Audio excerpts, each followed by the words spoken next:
how's it working? It sounds spiffy to me. Thank you. And He'll say, I'm ready to demonstrate. how come the laptop is here? Oh, maybe maybe this is Lisa's notes. Oh, okay. Oh, you know what? It's mimicking what's up on the screen. So maybe it gives them control. Let me ask that question. That's a great question. Lisa, I asked a really good question. The laptop is open here? Yes. Who's that? Is that for Amy to use? Amy and Alice.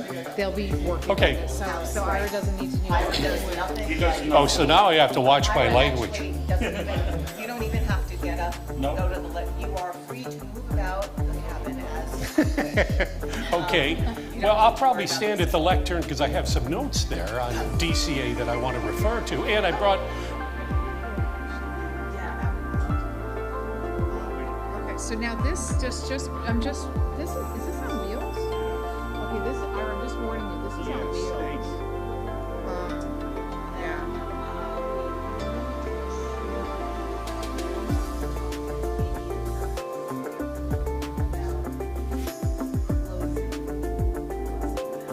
Does that interfere with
this down here more space to walk over here if I move this table to your side? and just leave it kind of like this. And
Check. 1 2 1 2 1 2.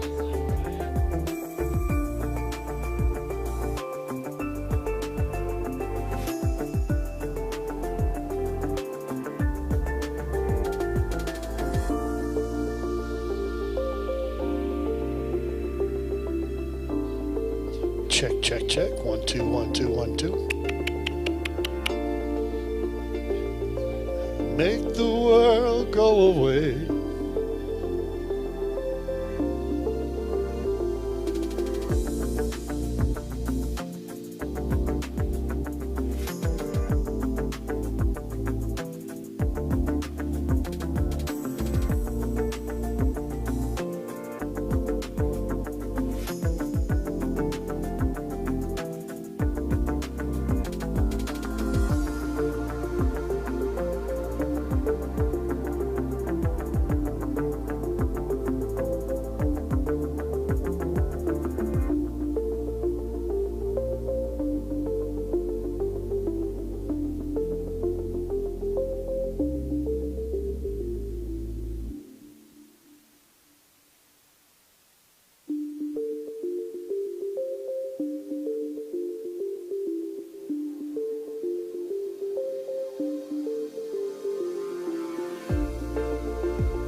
Sounds like it's okay. Yeah, thank you, Kenny. Kenny, do you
Good evening, everyone.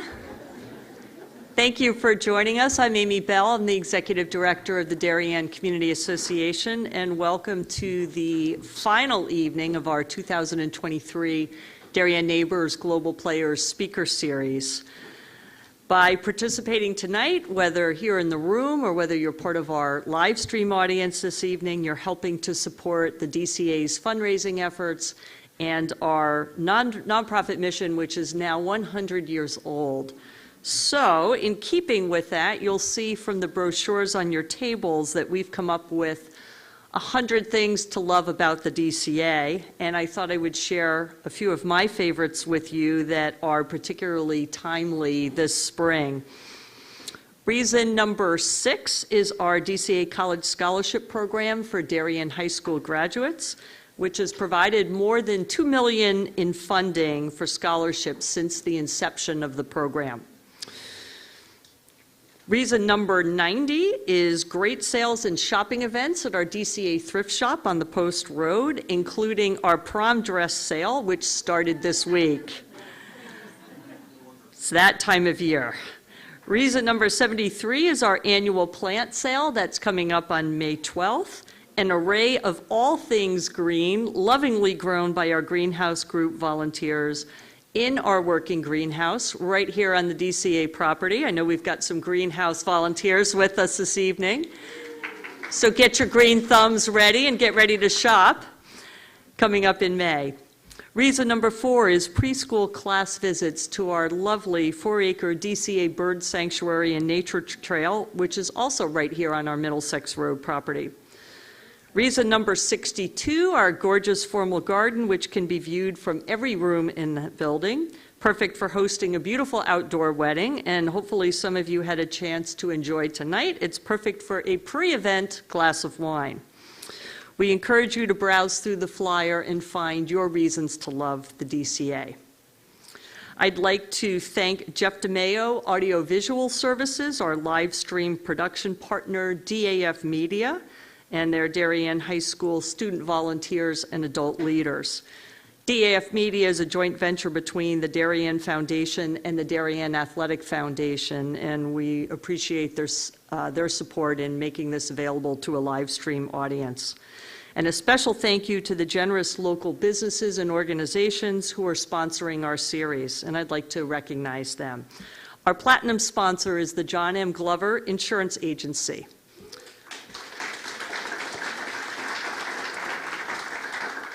Our silver sponsors are A Little Something White Bridal Couture, Connecticut Community Bank, and Janine Tenkin with Houlihan Lawrence. And our bronze sponsors are David Harvey Jewelers, Hollow Tree Self-Storage, Nancy Dock with Brown Harris Stevens, and Holly and David Hawes with Compass Connecticut.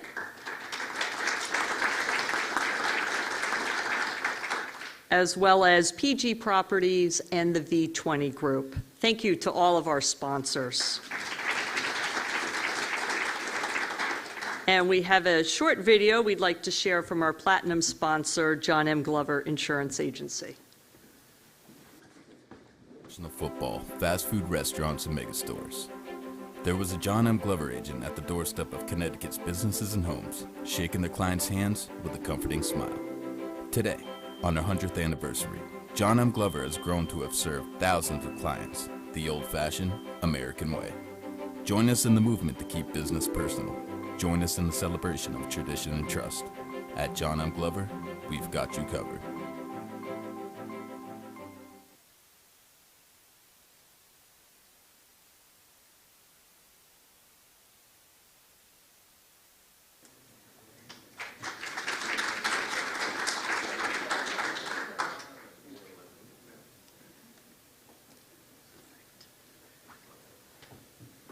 Thank you to the entire Forlivio family and to John M. Glover.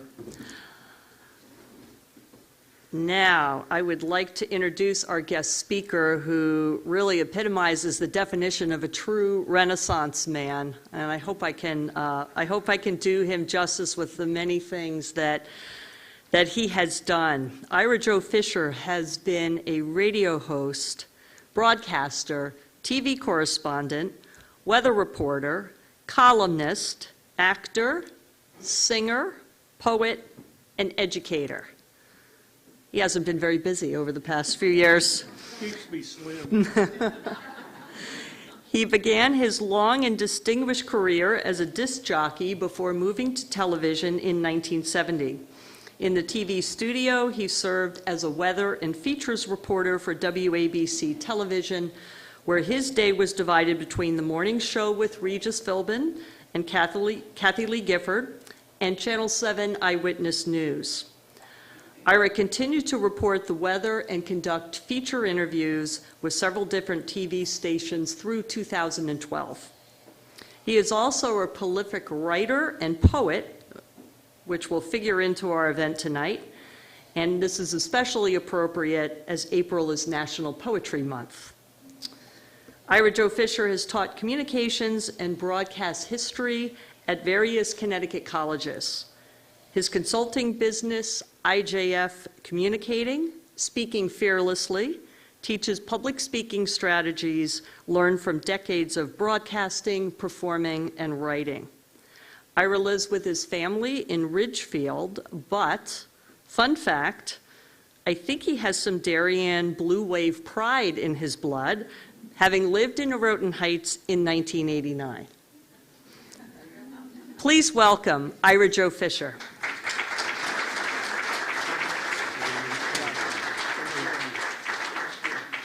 Whoops. Drop the microphone, Steve. I'm so embarrassed. Okay, thank you, Amy, for those kind words, some of which was true. You know, I know you see me up here on the stage, or you saw me clumping along with my cane earlier, and you're just too courteous to, you know, say what you wanted to say or ask what you wanted to ask. And I know I could just sense all of you were looking at me and thinking, where did he get those really cool glasses? How honored I am to be in your company tonight. And it's a real coincidence. The Darien Community Association is 100 years old, and so am I. It couldn't have worked out better. It could not have worked out better. I want to acknowledge my beloved Shelley, who is here and with us tonight. Shelley and I have been married for 51 years. And be nice to her because she's heard all of this nonsense. I am so delighted to be here with you, and we'll talk for a few minutes about this charmed life I have lived and this blessing of a career that I have had, and some of which was very, very public, and some of which was not so public because I am a poet. Nobody reads poetry. But we'll read a couple of poems tonight, and we will also, I hope, address some questions that you might have. We lived in Norotan Heights on Georgian Lane for 9 wonderful months, and then it was wonderful. It really was wonderful. But we looked around the area, and boy, I'm telling you, your real estate here in Darien is, but I don't have to tell you, right? In fact, we looked at this very building, but it was a little bit beyond us. We wound up living in Ridgefield, and I have to say, we absolutely adore living in Connecticut. I mean that sincerely. And have you noticed this about Connecticut? Have you noticed that all of the zip codes in Connecticut appear to start with 0? Have you noticed that? Massachusetts, Rhode Island, Maine, they appear to start with 0. But they don't. New Jersey zip codes start with 0 because it's roughly the shape of a pothole. And, well, and frankly, former Governor Chris Christie. But that's as political as we'll get. You need to know, though, right off the top, that I'm so liberal I'm ashamed to be right-handed. But anyway, the zip codes in New England do not start with a 0. The zip codes in New England start with O. And that's evidenced by the beautiful gardens surrounding this beautiful building. So it's a real honor to be here tonight with you. And I have visited your website. You know what's really cool? You began as the Darien Improvement Association. Apparently you've done everything that needs improving. And now you're the Darien Community Association. And how cool is that? That everything has been improved to the point where it needs more improvement, so let's keep it as wonderful as it is. And that's how it is here in Darien. I want to thank the Forlivio family. Wanda has been so solicitous and kind to me in preparing for this evening, but the reason that I am here is because of her beloved son, Lucas,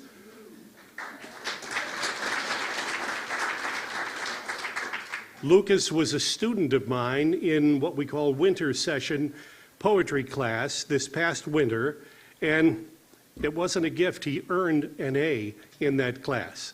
Unfortunately, I introduced him to a poet that I can't stand by the name of Charles Bukowski, and he's really embraced Bukowski ever since. Would it kill you, Lucas, to read some Ira Joe Fisher? Would it? Thank you, Lucas, for your kindness and help tonight. And he gave me an 8-year supply of peanuts, which I would have brought in and shared with you, but I don't share. They're out in the car right now.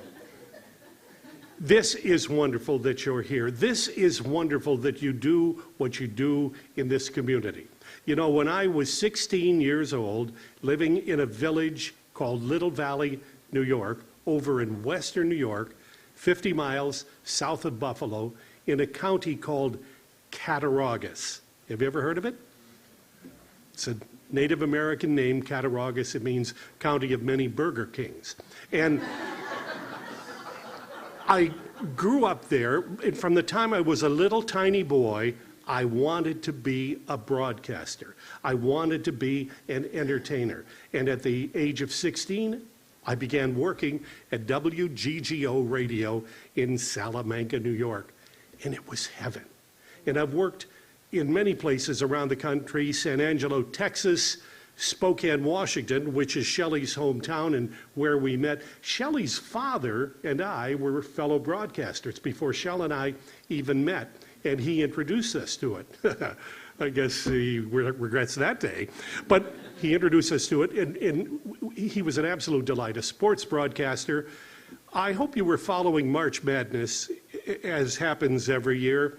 Do you remember the Gonzaga Bulldogs?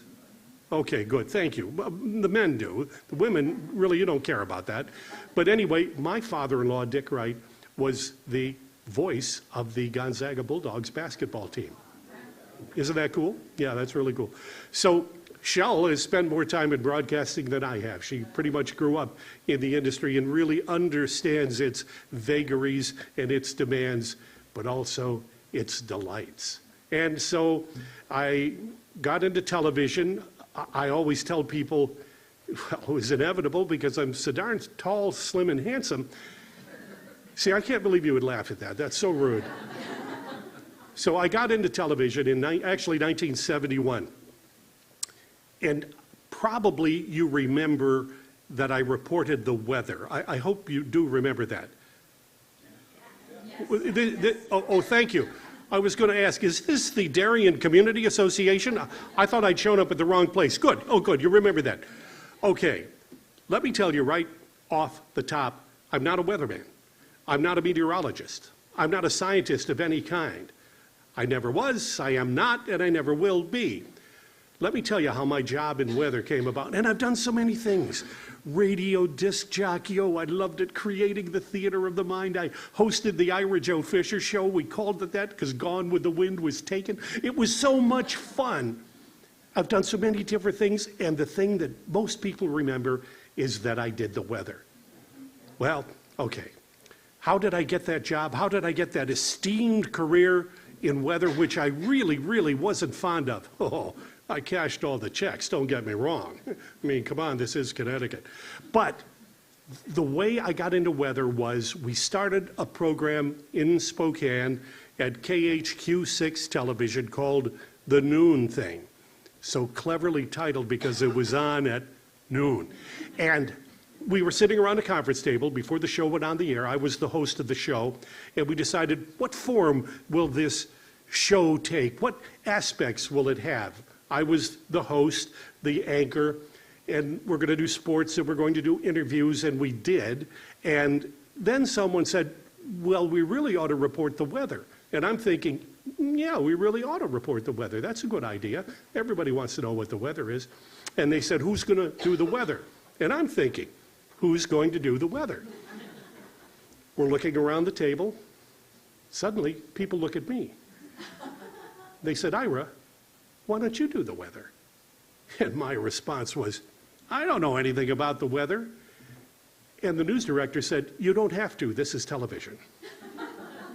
So that's how I got my esteemed career. I went on to study with that famous, I know you've heard of him, that famous Chinese meteorologist, usually Wang, and I studied with him and learned a great deal about reporting the elements. That's all I was, a weather reporter. I reported on the weather. And believe me, it was fun.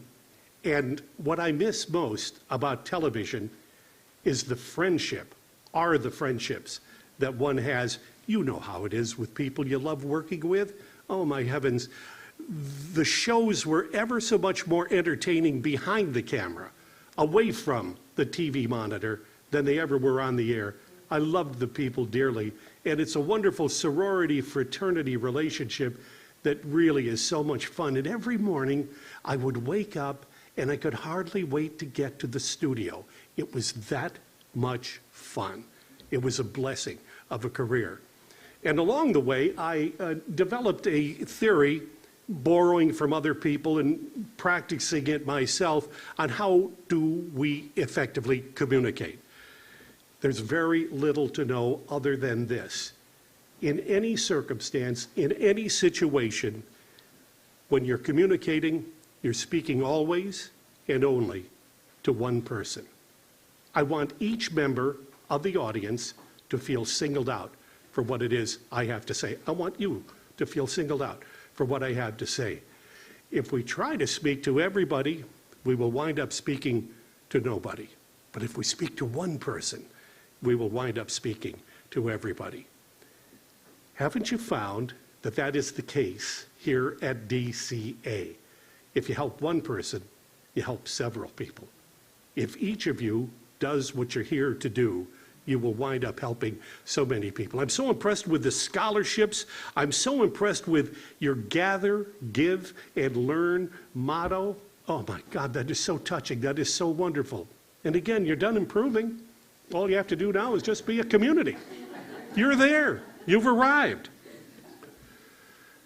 We lived here, we loved here, and we've decided that we're going to stay in Connecticut. Shell and I were talking about it on the drive here. You know what I've noticed too also on Connecticut roads, 124 is an example of it, coming down from Ridgefield.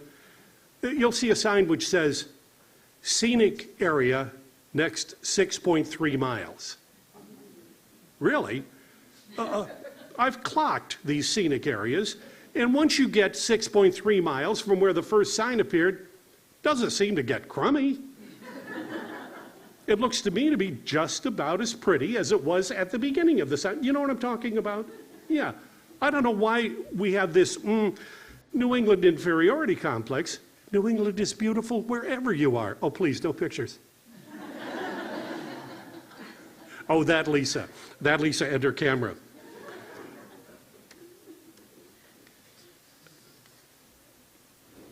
I love being in front of an audience. I don't know if you've noticed that or not. I love talking about this blessing of a career that I have lived. It was just, in a word, so much fun. And I had a parallel career as a writer. I hate to appear to be bragging, but I will brag. I have won 2 Emmys for writing for television. Oh, good, I was hoping for a larger reaction than that, but... And let me tell you, do you know what the TV Emmy looks like? It's an angelic-looking woman, and she has pointy wings. Well, the first Emmy I won, and I won 2. The first Emmy I won, Shelley and I were at the ceremony, and I'm wearing my rented tuxedo, and it was announced that I had won the Emmy, and I was thrilled. I'm there with my coworkers, and Shelley was there, and I went up on the stage, and I accepted my Emmy, and I attempted to be eloquent, and I was so excited. And as I'm walking back to rejoin Shelley in the audience, I was showing off and went to kiss my Emmy, and I stabbed myself with her wings right in my chin. And thank God the clothes were rented. I could bleed all I wanted. But I was almost the first person to be killed by his own Emmy. And if that would have happened, then I would not be here with you tonight, and it would be my loss, not yours.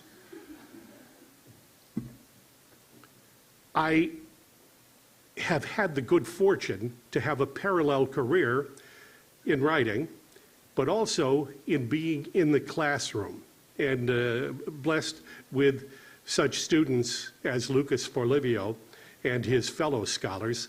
I refuse to call them students, I call them scholars or poets. And it's really, really wonderful to be in their company because I wind up learning from the student. And it's a great place to be. It's a great place to be. I've brought along with me for the door prize a little bit later on. We have 2 door prizes tonight. We have some books of mine and also a literal door. So one of you is going to go home with this, and with the door. It's just a beautiful touch, a beautiful touch. Oh, that's right. You have to bring it back. Well, just like my clothes. That's why I'm going to be brief, because these clothes have to be back tonight at 10 o'clock. But what I thought I would do is share with you that side of my career, and that would be in sharing with you a poem or two, if you'll permit me to do that. Will you permit me to do that? What are you going to say? No, for God's sakes, don't do that. Taking off my cool glasses and putting on my even cooler glasses. I know what you're saying. Where did he get those glasses? They're so cool. What a poet does is a poet notices. A poet is a noticer. A poet sees things and writes about things and comments about things and worries about things. This first poem that I'm going to share with you is called Word Worry. The squat delivery man frowns, bending beneath the box of commerce he bears into the cafe where I sit. Or is the box that he carries lumped with wailing spirits, eager to mist and twist and knock things down? Has he come to these tasks of picking a truck and driving a route and hefting?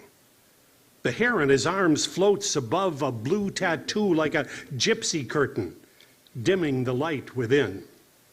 How am I blessed to sit and sip and read hefty words, lifting them to touch the morning sun? Will my words work? Will they lift or hold heavy and rooted to the page?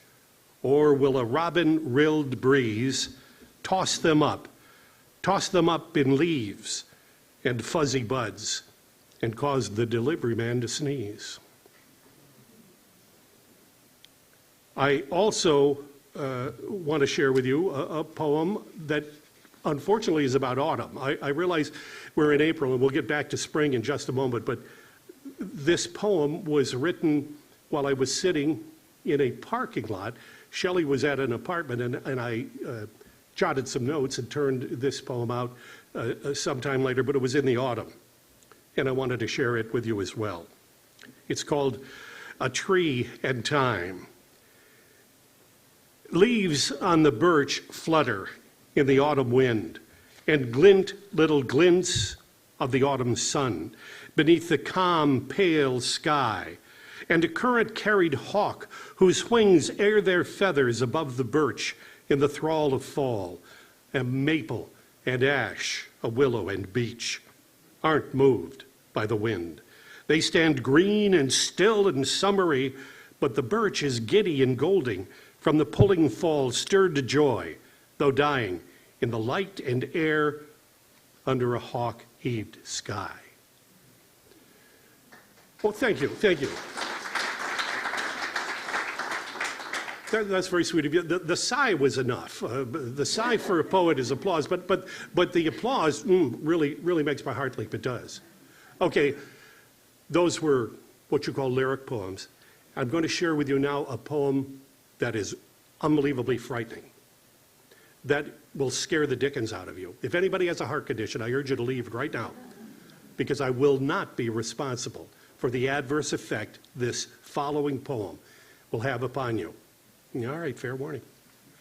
It's disarmingly titled, In a Lovely Vineyard by the Lake. Can't you hear it? Ooh. In a lovely vineyard by the lake.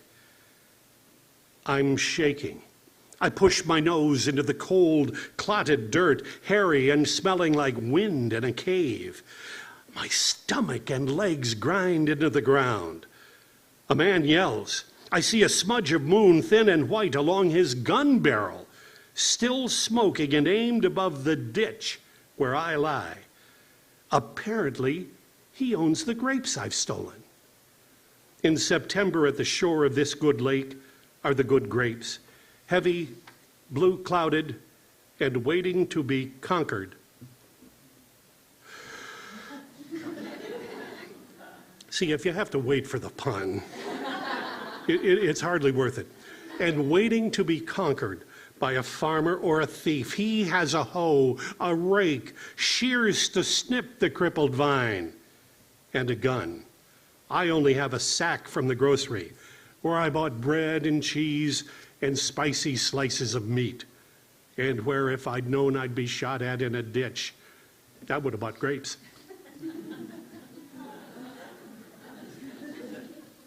We're almost done with the poetry part here, I promise. Oh, thank you. Was the applause for the poem or for the fact that we're nearing the end? I'm confused here. And also, whenever poetry is recited, and it needs to be recited, by the way, Robert Frost said that the quickest way to the reader's heart is through the reader's ear. Poetry needs to be recited. And I'm sensing in you, just as you were thinking about these fancy glasses I'm wearing, I'm sensing in you your thought, would it kill you to rhyme one? It is poetry. So for you who want rhyme, this is a poem called By Rights.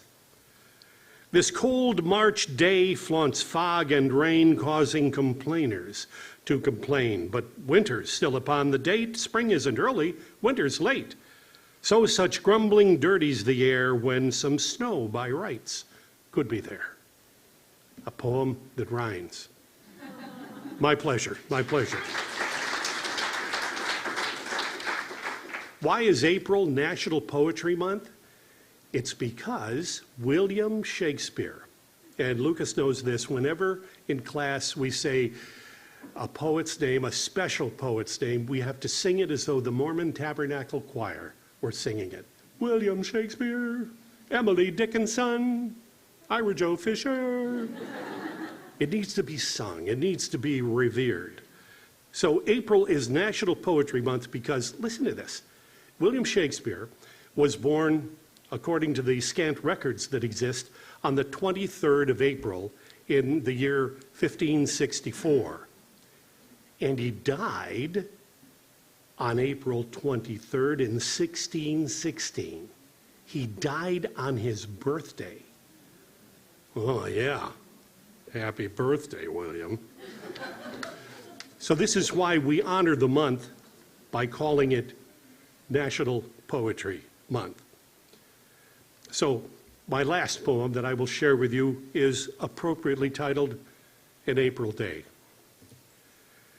In the sun, a wind bothers the boughs of a pine across the street. It ripples a canvas awning as if thumbing the pages of an old book.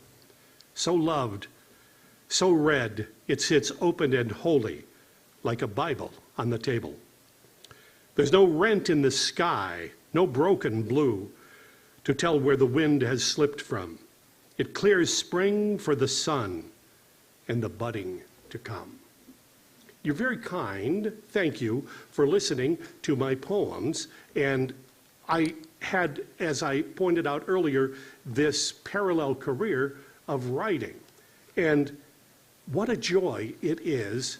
I liked it that Amy referred to me as a Renaissance man, a word I can't even spell, to think of all the blessings that I have encountered on this planet. First among them, and it took me 23 years to encounter this blessing, was Shelley. And the time we have been together ever since has simply enlarged that blessing. And we're going to add the Darien Community Association, we call it DCA, you know, by its initials. We're going to remember this time forever and ever. I want to applaud what you do as the DCA. I want to thank you on behalf of the students who benefit from the scholarships. I want to thank you for these beautiful gardens that surround this equally beautiful building. I want to thank you for at least 9 months being Shelley's and my neighbor. And we were delighted to be here. I do have a criticism. The Donut Inn no longer exists. Yeah, down by the train station. Again, what'd you say? Tore it down. Tore it down. And the donuts went with it? As I mentioned to John before we began our formal program, I weighed 111 pounds when we first moved to Darien. And I think that's why they tore it down. We're spending way too much time, way too much time. I want to leave you in the formal part of this presentation with this thought. There is a splendid Turkish poet by the name of Nazim Hikmet, and he wrote a poem entitled, "For Some of You Who Will Spend Time in Jail." And he spent some time in jail. He was a political activist, and he was, well, in a lot of trouble with authoritarian governments. But he never, ever lost his heart. He never, ever lost his smile. He never, ever lost his optimism. And in this poem, he talks about missing bluebirds' song in his lawn. He talks about seeing flowers on a distant hill and he can't go and gather them. He talks about missing his love. But he says in this poem, and it concludes with these words, that whatever difficulty comes into your life, and I leave you with these thoughts, you can endure all of this as long as the jewel on the left side of your chest doesn't lose its luster. Isn't that just gloriously beautiful? That's a poem. And this is National Poetry Month. Would it kill you to buy some of my books? We have reached that part of the evening where we're going to entertain any questions you might have.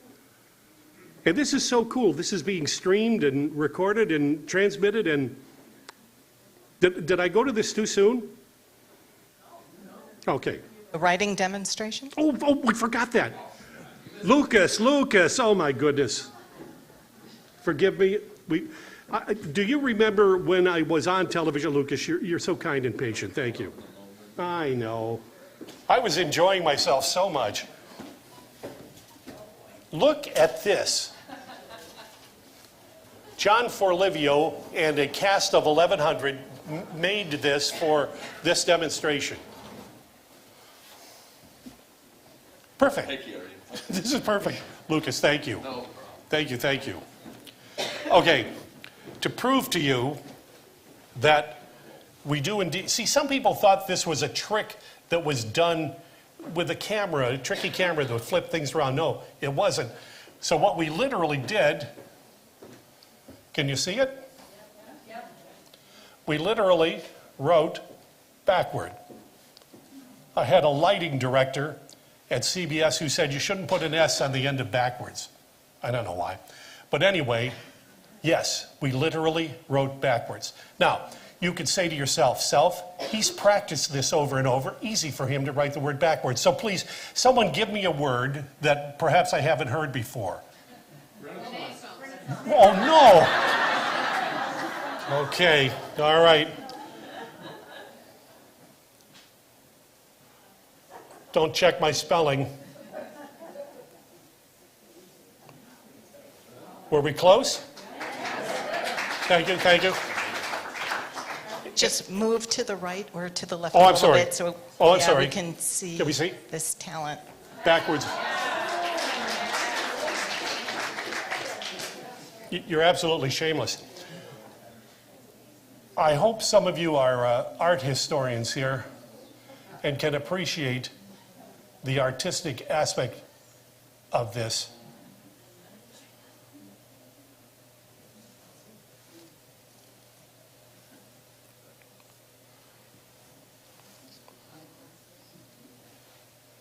You know who that is?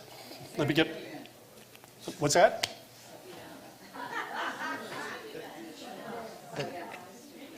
Oh, I forgot the eyebrows. This is a Disney cartoon. Anybody know who that is? No, it's not Mickey Mouse, it's Mickey Van Gogh. He's missing an ear. This is DCA, right? Are we still at DCA? That is my elaborate writing backwards. One more word. Give me one more word. Let's do it. Daffodils. Daffodils. A great poem by William Wordsworth, When I Wandered Lonely as a Cloud. Daffodils.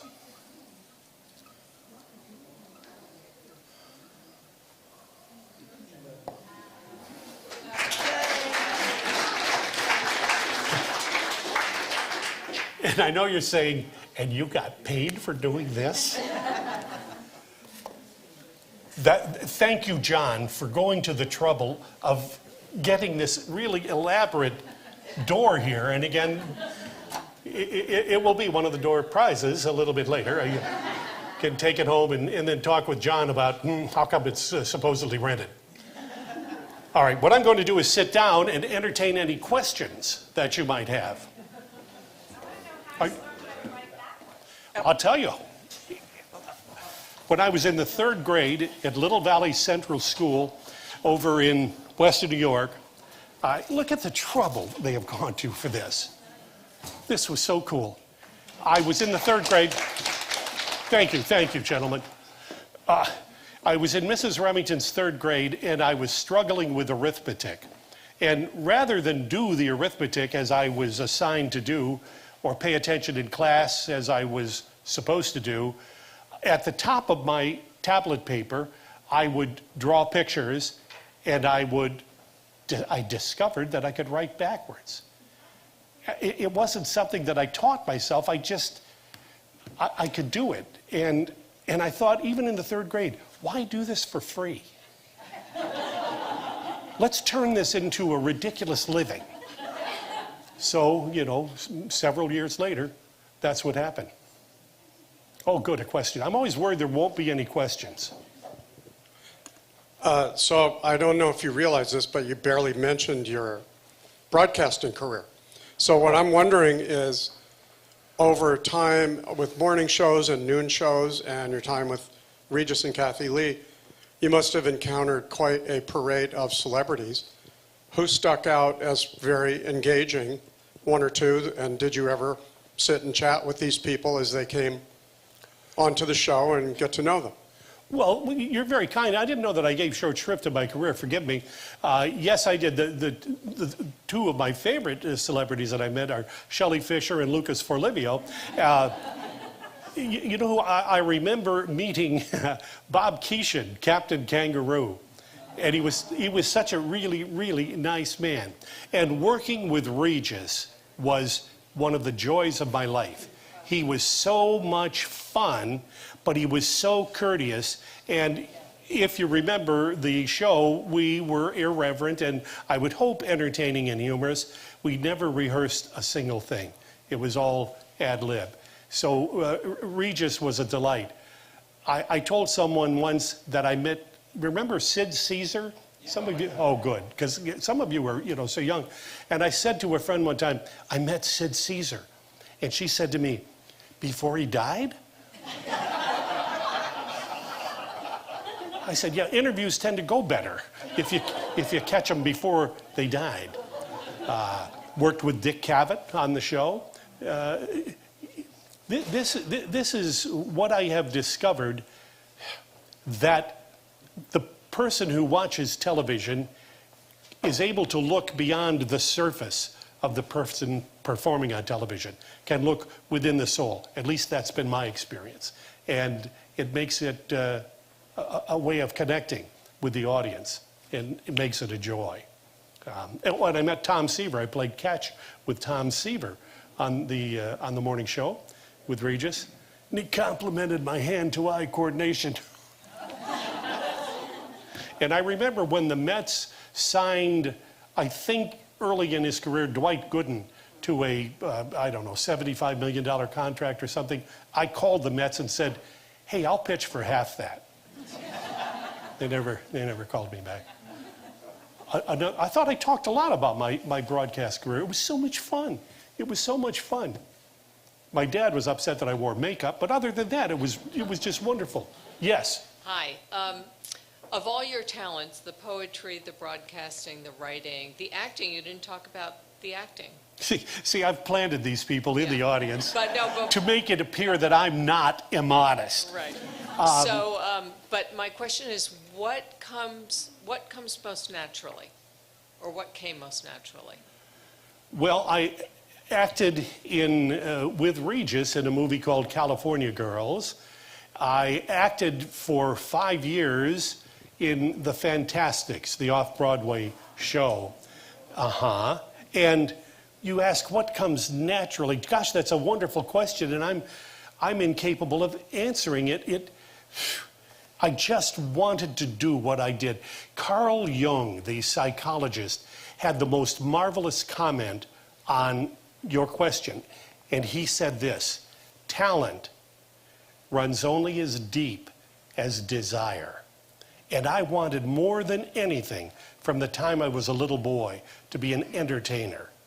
On radio and on television and then on the New York stage and then in a movie and standing before the DCA on a lovely Thursday evening. I'm serious. I'm absolutely serious. You know, I've had people come up to me on the street and want to take a picture. And may I take your picture? And I go, yeah, I'm not on the planet to hide. Yes, of course, please take my picture. I've also had people, a fellow came up to me one time in New York City, and he comes up to me and he goes, you're, I said, Ira Joe Fisher. He goes, no. I said, I'll be darned, I thought I was. And another fellow asked me, oh, are you Ira Joe Fisher's brother? I said, no, I'm not. He goes, huh, you sure look a lot like him. Do we have another question? I do. Thank you so much. So maybe a little bit following up on that. It seems like someone that can stand in front of a crowd and get your thoughts and emotions out that way might be a very different person that sits and writes poetry on their own. So how do you find that that's the same person? Is it different feelings that come from each of those, or is that just different ways of expressing yourself? That ought to be a question Shelley should answer, you know. You know what? Yes. I've said this often. I am not a funny person. And I'm serious when I say that. But I can be funny. And there's a difference. So with my poetry, and I read In a Lovely Vineyard by the Lake, which is a funny poem, I grant you, or at least my attempt at humor in it. Most of my poems are very, very serious. And I don't mean gloomy or morose, but they're just serious because, you know what? A poet, like a person on television, like a resident of beautiful Darien, Connecticut, has so many aspects to that person's nature that sometimes we're happy, sometimes we're sad, sometimes we're silly, and sometimes we're not.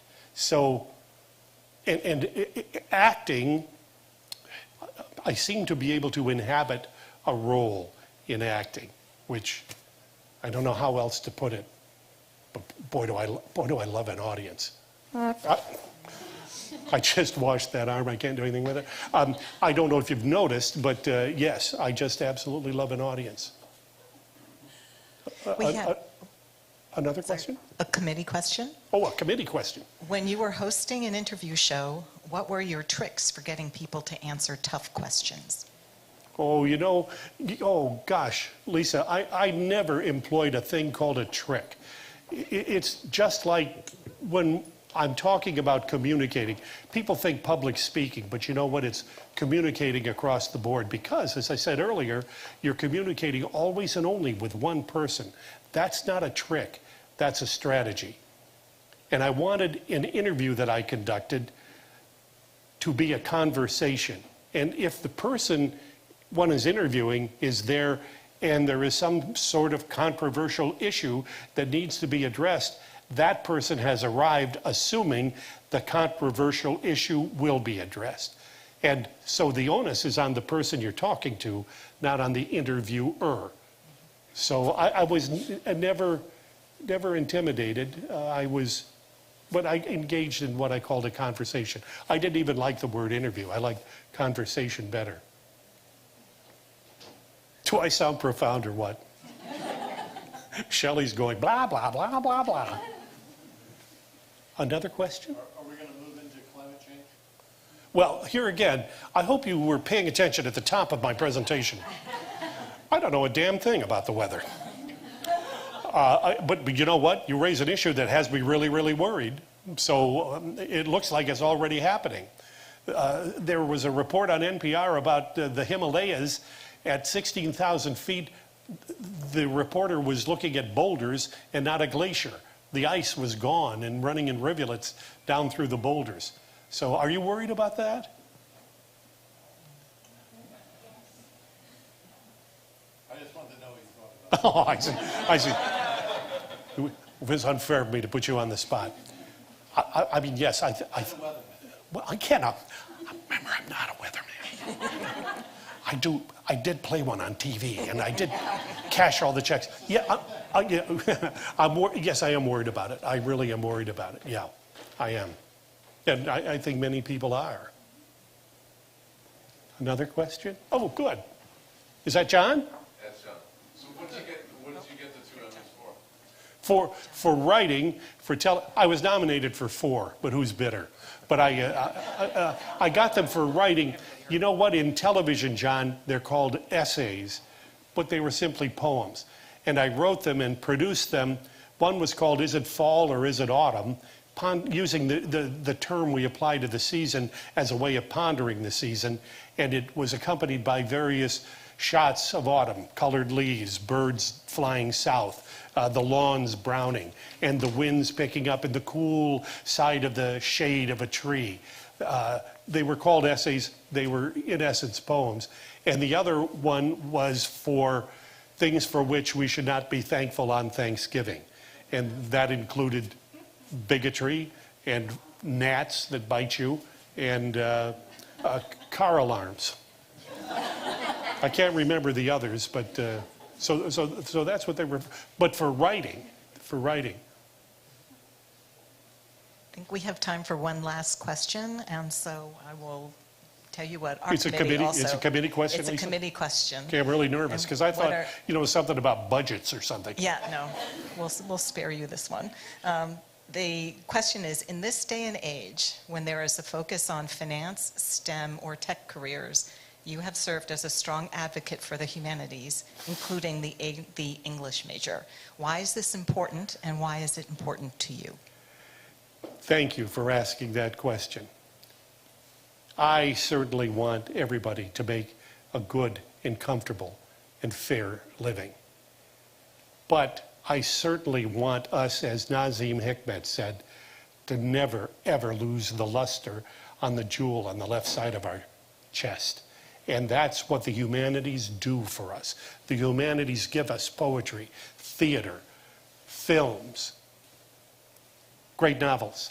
And we cannot lose them. We cannot have them de-emphasized. We cannot have them belittled by internet technology, by computer science. Yes, this is the age in which we live, and yes, they help us and they are invaluable, but they ought to be in service of the humanities, not instead of the humanities. And I feel so strongly about that.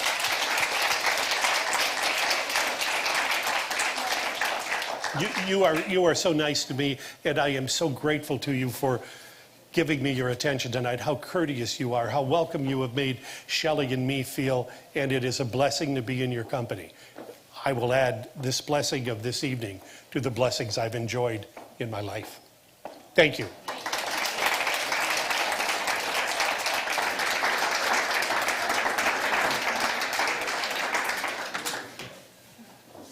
We have one more request for Ira Joe, and that is... Leave. No.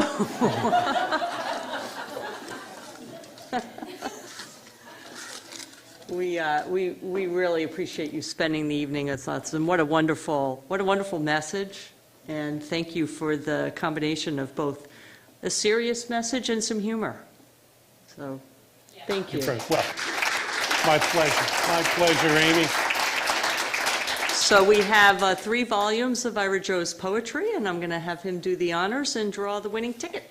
Actually, 2 volumes of poetry and 1 collection of pretty darn humorous essays. Would it kill you to buy one? Oh, I can't read this. It's upside down. Oh. Maybe it's backwards. Oh, maybe it is. Okay, I don't have my reading glasses on. Help me out. The last name is Roofhood? Yes! Congratulations.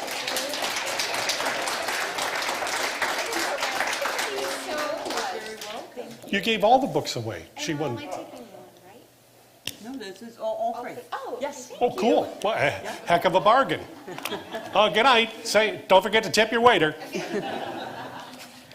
I just want to thank, a quick thank you to Lisa Miller and the entire Darien Neighbors Global Players Speaker Series committee. This is the culmination of many, many months of work, and what a great way to end things with our finale tonight.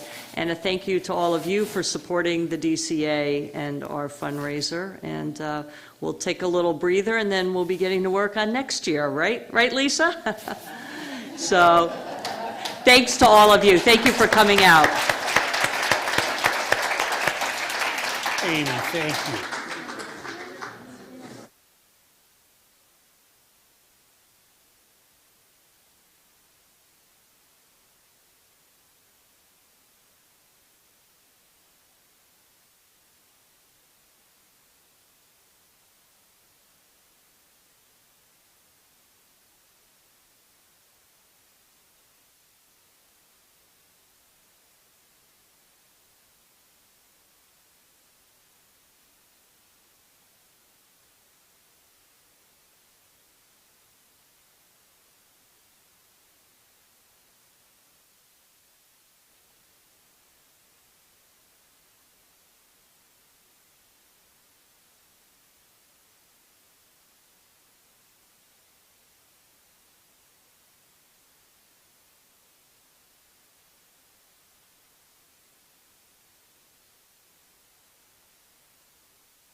Before there was professional football, fast food restaurants, and megastores, there was a John M. Glover agent at the doorstep of Connecticut's businesses and homes, shaking their clients' hands with a comforting smile. Today, on their 100th anniversary, John M. Glover has grown to have served thousands of clients the old-fashioned American way. Join us in the movement to keep business personal. Join us in the celebration of tradition and trust. At John M. Glover, we've got you covered.